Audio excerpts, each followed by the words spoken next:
this section, we're going to continue working with complex numbers, imaginary numbers. So I want to remind you that I equals the square root of -1.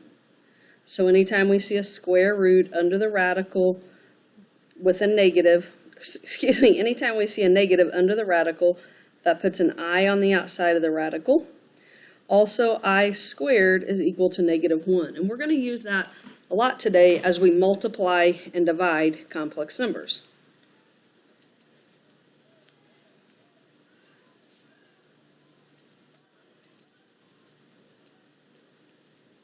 So here's our first problem. I'm going to have 2i times 5. We treat the I at first just like it were any other variable. So just like if that I was an x, you multiply them together. So this one would be 10i. So that one's pretty straightforward. Let's talk about example 2. What if I had an imaginary number times another imaginary number? Well, this would be just like if I had 2x times 5x, that would be 10x squared. So same thing here, 2i times 5i is 10i squared.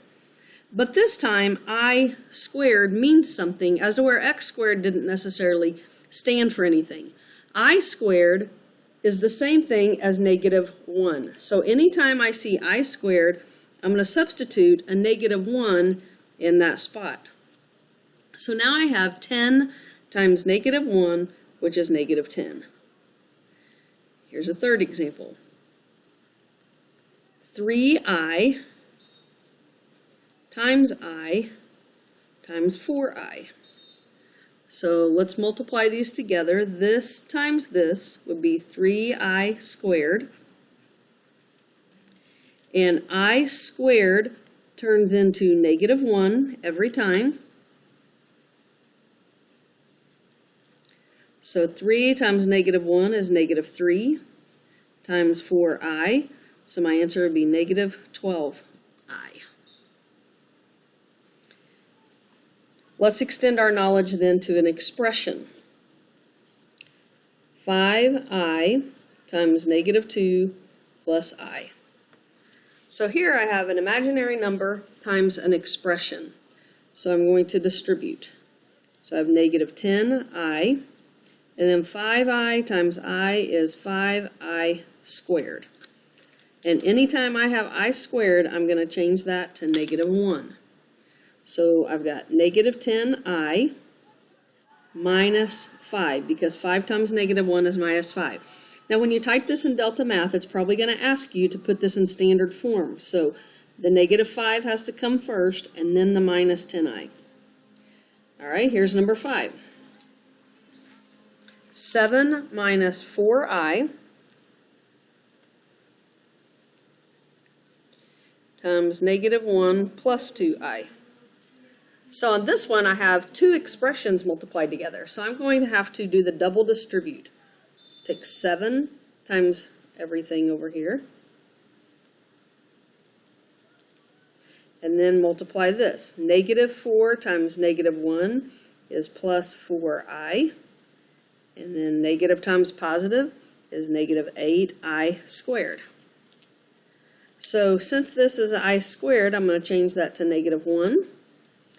So I have -7, and I'm going to go ahead and add my like terms, plus 18i, and -8 times -1 turns into +8, and then I'm going to add my like terms, so I have 1 plus 18i. And that one's already in standard form. We're in good shape because I have my real number and my imaginary number. Okay, let's do example 6. -I times 3 plus I. So I'm going to distribute -3i, and then negative times positive is -I squared.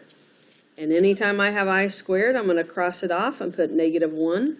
So really what I have is -3i, and then negative makes +1. So when I write this in standard form, the 1 is still positive, and the 3i is negative. So it'll be 1 minus 3i.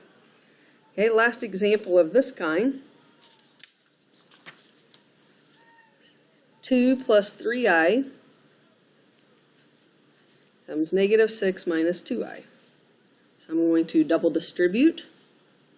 Negative 12 minus 4i minus 18i minus 6i squared. And then I'm going to go back and change the I squared to negative 1. So what you'll notice is every time I change this to negative 1, it just changes the sign of whatever number's right here. So this is now plus 6.